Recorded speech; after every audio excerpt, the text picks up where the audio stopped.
I'm Mike Costello, and in the next few minutes, I'd like to talk to you about dealing with life's crises.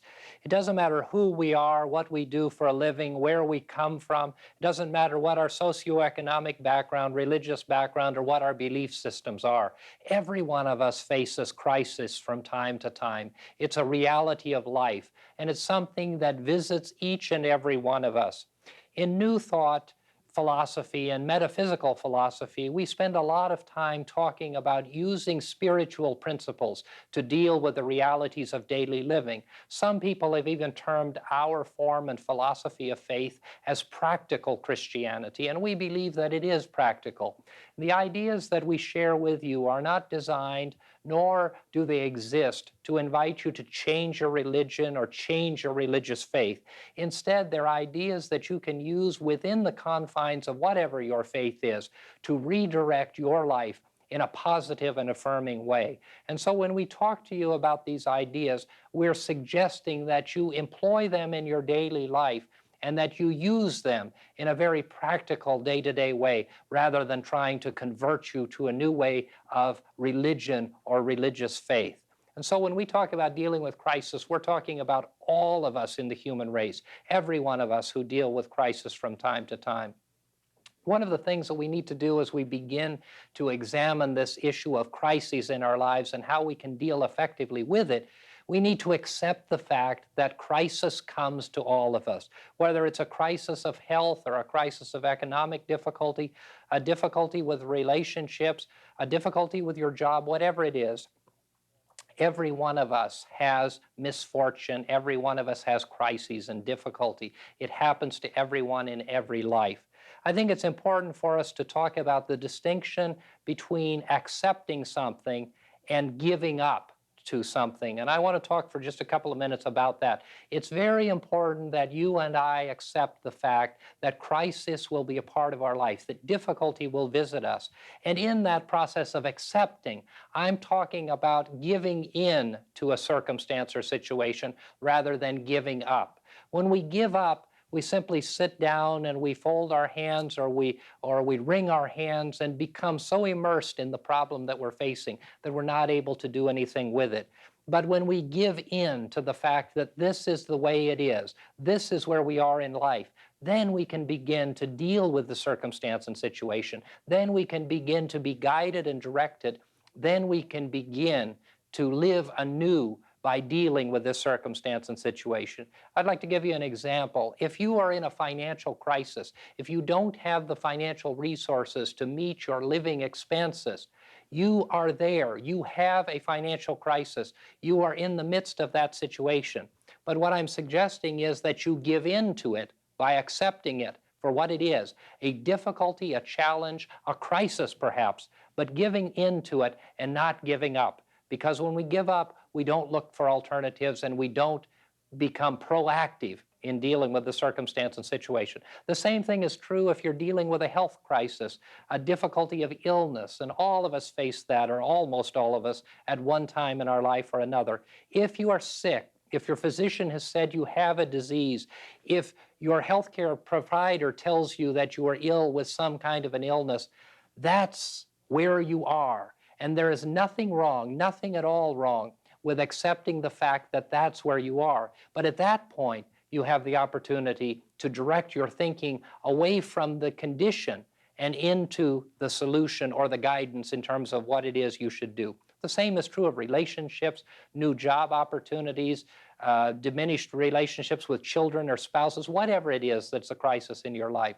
In the midst of every crisis, it's really important that we have faith. And when I talk about faith, I'm not suggesting a religious or spiritual faith, but I'm suggesting that we have faith in the fact that there will be a way through this situation. Whatever your religious teaching, your spiritual guidance may be, live in the midst of faith in the sure knowledge that you will be guided, you will be directed, and you will come through and out of this experience of crisis. Very, very important, and very important in differentiating between giving up and giving in. Because if you give up in the midst of a crisis, then you lack the faith that you need. And the faith that you need is to simply know that you will be guided and directed and that there are solutions, that there is a way. And no matter what the problem is, no matter what it is you face right now, have faced in the past, or will face in the future, there is a way through. There is a way through this experience. And in that faith and your knowledge that there is a way through, you begin the process of opening yourself to the solution that will indeed come to you. We believe that we live in our minds and not in the world. What that means is that the way that we think about circumstances and situations is far more important than the circumstance or the situation itself. The way you think about your illness, the way you think about your financial condition, the way you think about the relationship, the way you think about your children, the way you think about the world determines the actual outcome of your life more so than any event can. And that's an important understanding, and it's important to you as you begin the process of dealing in a positive way with life's crises, to be able to know that this is true. The way that you think and the way that your mind operates in the midst of crisis is going to determine how you feel and the quality of your life, and how soon you will be guided and directed to a solution of whatever the problem is that you face. Be active in mind and be alert to the way in which your mind operates. If you are in crisis, if you face a difficulty in your life, be positive. That may sound very Pollyanna, it may sound very difficult, but it is achievable. And you can build within yourself a consciousness, a way of thinking that can bring you to a positive, affirmative, affirming ideation or idea in the midst of every circumstance and situation that you face. You have a choice. I have a choice. We all have a choice in every experience of life. And the choice that we have is whether to be positive or negative. The choice is whether or not we're going to be guided and directed in ways to deal with difficulties, or whether we're going to stay in the midst of them. The reality is that there is an infinite intelligence. Some of us call that infinite intelligence the presence of God. You may call it the Father. Whatever it is that you call that divine presence, that presence is waiting to guide and direct you in ways that you would not know yourself, to get you out of the crisis or the difficulty, or more importantly than even getting you out of it, to get you through it.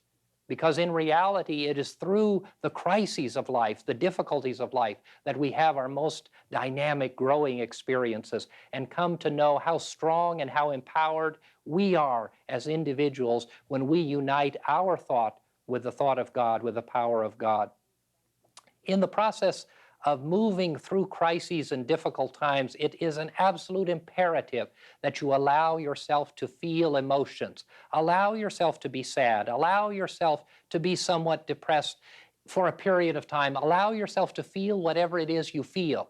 But then in the midst of that feeling, acknowledge the fact that when your feelings are negative, when your mood is negative, when the depression or the oppression of your thought processes begin to overtake you, that you have the ability to lay those aside and to choose to have your thinking move in a positive and dynamic way.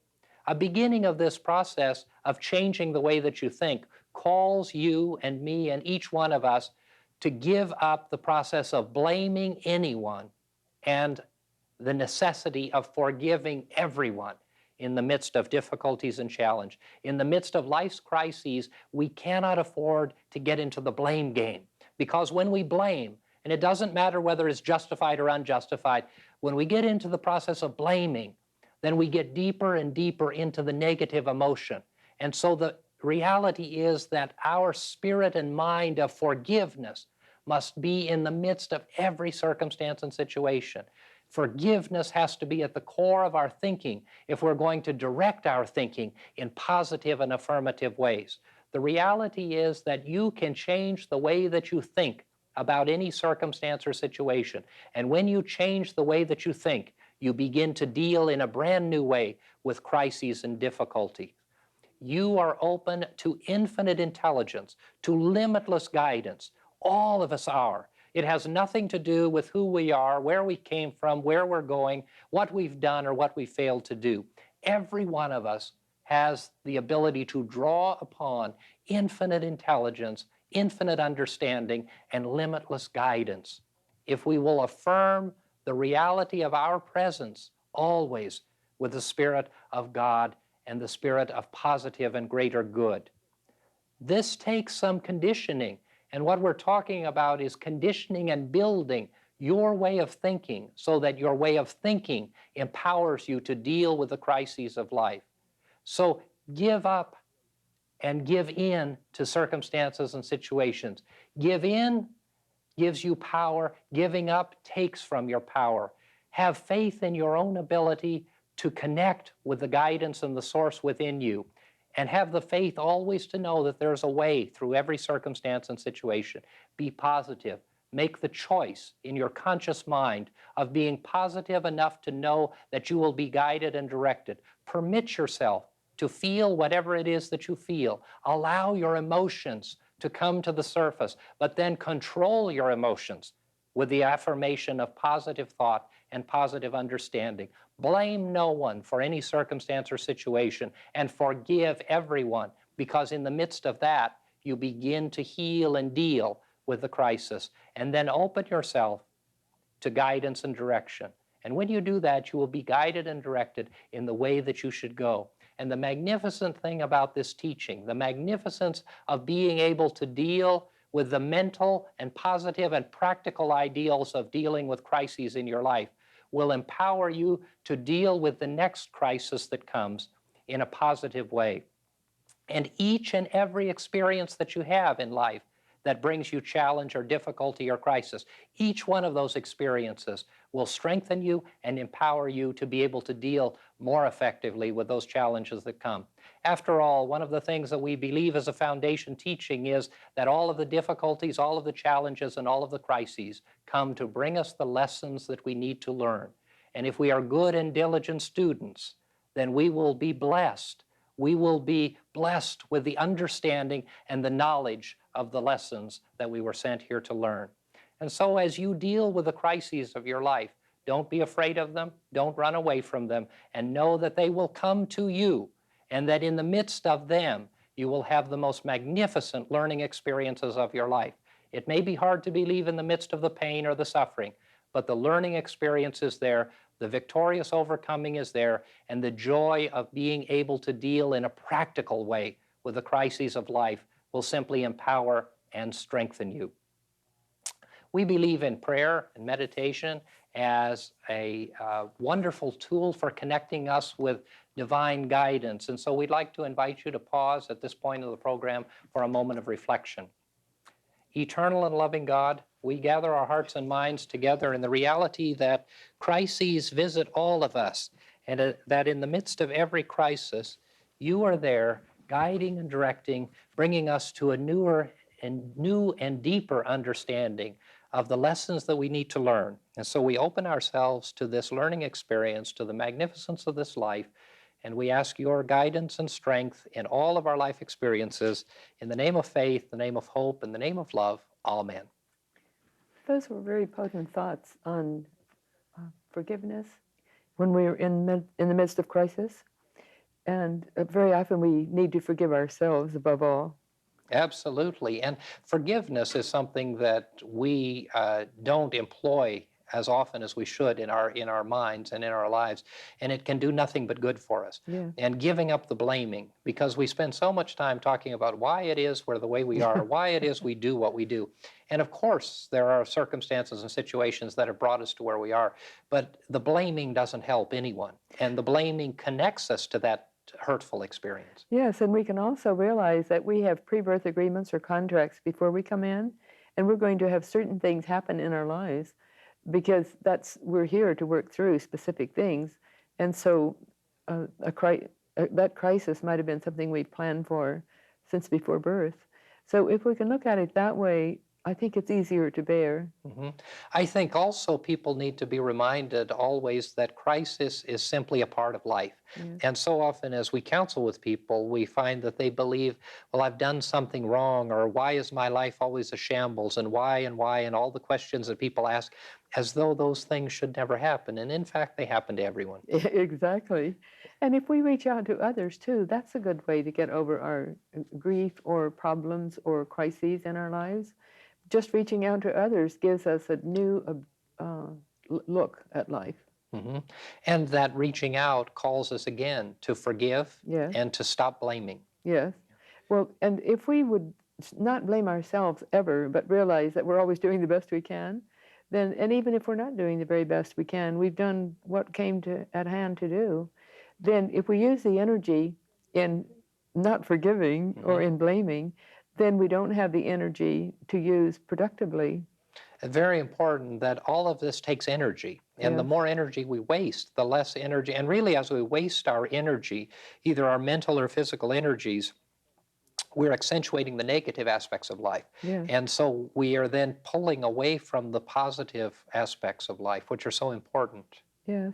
Another thing we need to do when we're in the midst of crisis, and as you said, we've all been in the midst of crises.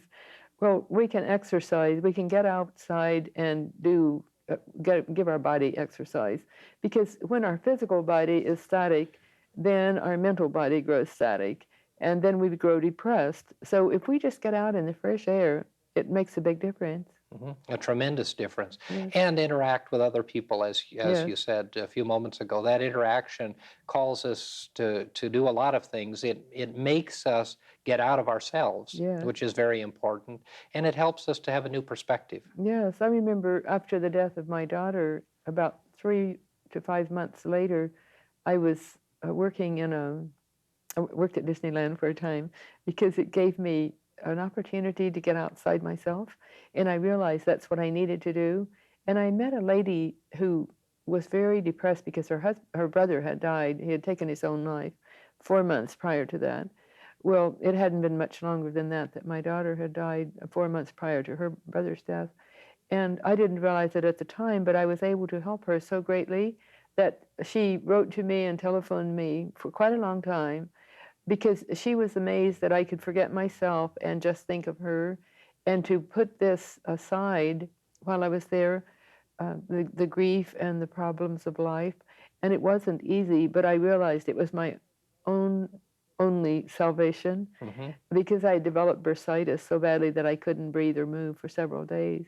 And so if we all look at ourselves objectively and then see what we need to do, and we can, whoever is listening in our audience now, and if they're facing a crisis, they would have to see what is their best way of looking outside themselves. And it wouldn't be the same for everyone. No, no, it's not the same. And so there's not a real cookbook answer. And Yeah, just as there's not a cookbook answer to any of the experiences of life. yeah, And I think that's important that each one is individual and each set of circumstances is individual. And I think, too, something that we mentioned a few minutes ago is very important that we understand that everyone is doing the best they can. yes, And it may seem sometimes to us that they could have done better, or it may seem to us that they are intentionally doing things to hurt. And that may be the case in some situations, but in most circumstances, people are doing the best that they can. And in the process, they may cause harm or hurt to other people by their actions. And one thing that I can think of, and I know in your counseling work, just as mine, you come across, we all counselors and ministers come across so many people who can't deal with the hurts of childhood yeah, and the failings of parents. yeah, And so often, parents, although they inflict horrible, horrible emotional scars, aren't doing it intentionally, even in the most awful of situations. But something has happened to bring them to where they are. And they are living out some experience of their life and something that has happened to them. And so it affects other people. And we need to really be open to the fact that almost everyone is doing the best that they can, even though that best may seem awfully terrible sometimes. yes. I think that's such a wonderful point that you just made that everyone is doing their very best. And we look back to the problems in our childhood and hang on to those. We almost desperately hang on to them sometimes and we repeat them over and over, but we don't expiate that energy.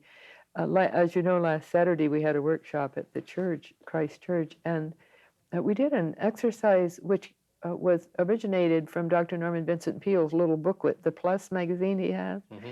And that's such a marvelous little booklet because it gives you a complete lesson. Each one is a complete lesson. Well, I used that as the guide and had everyone meditate for a moment and just go into the silence and then think of an old hurt that's been with them for a really long time. And as they thought of that old hurt, they looked at it from every angle And then they saw Jesus standing in front of them, and they gave that hurt to him, and they listened to see what he did with it.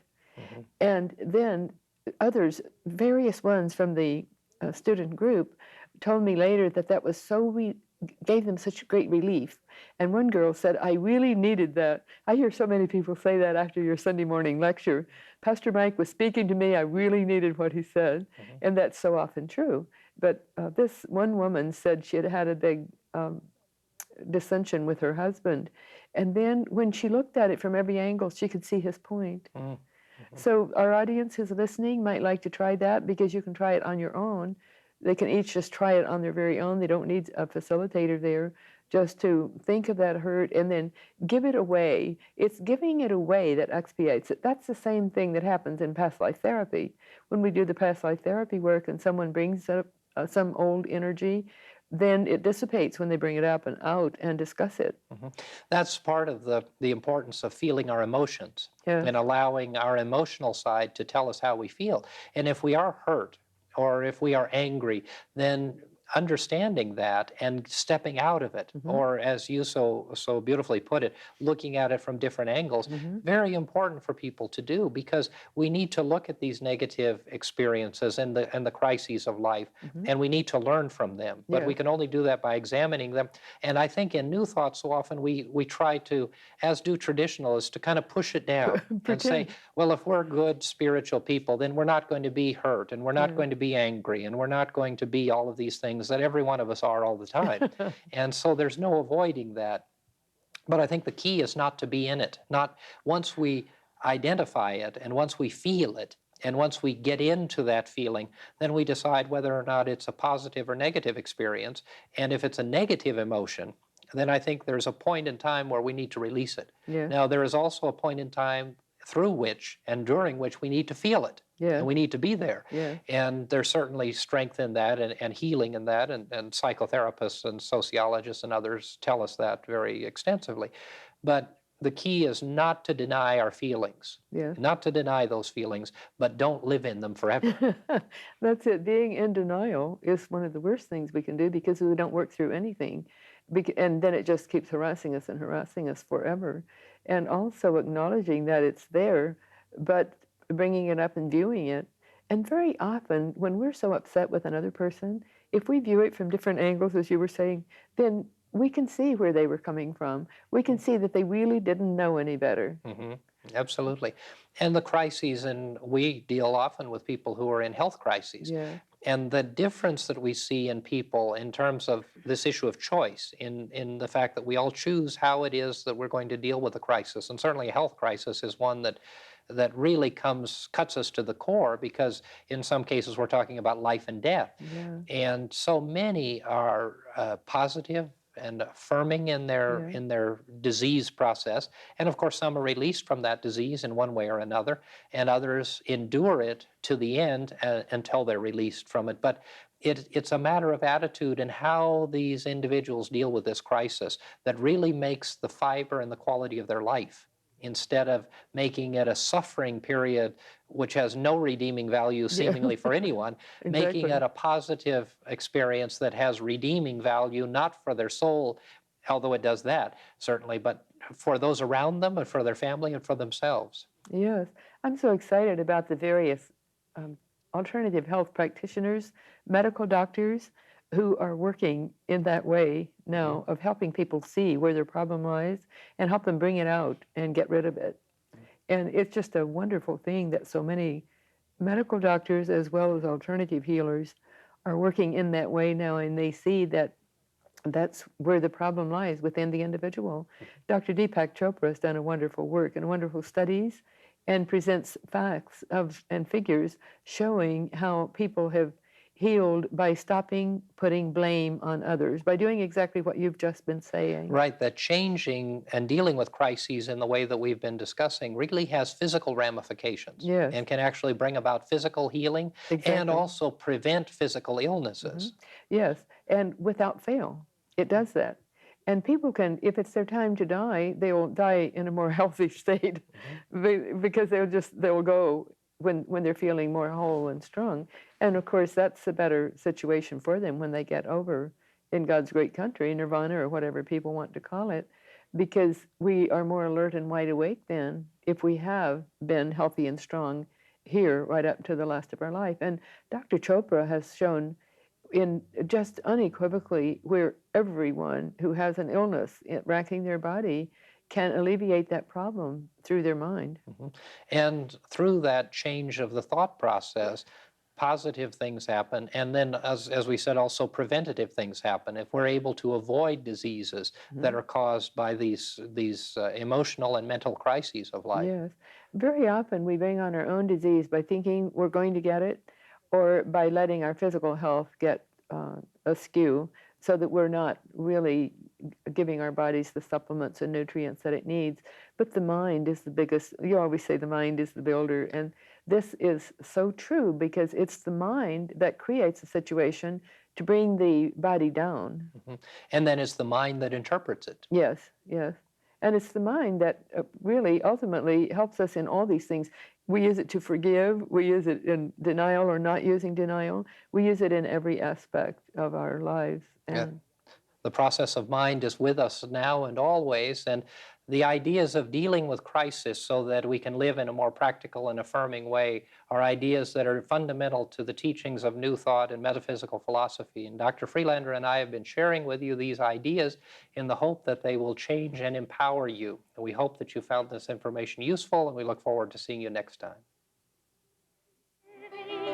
Banner of might comes from the Spirit with glorious light. Confident living cleanses my soul, giving the Spirit fullest control. Confident living rights every wrong. Dynamic power helps me be strong. Confident living comforts my heart. From such a blessing I can't depart. Confident living helps me expand.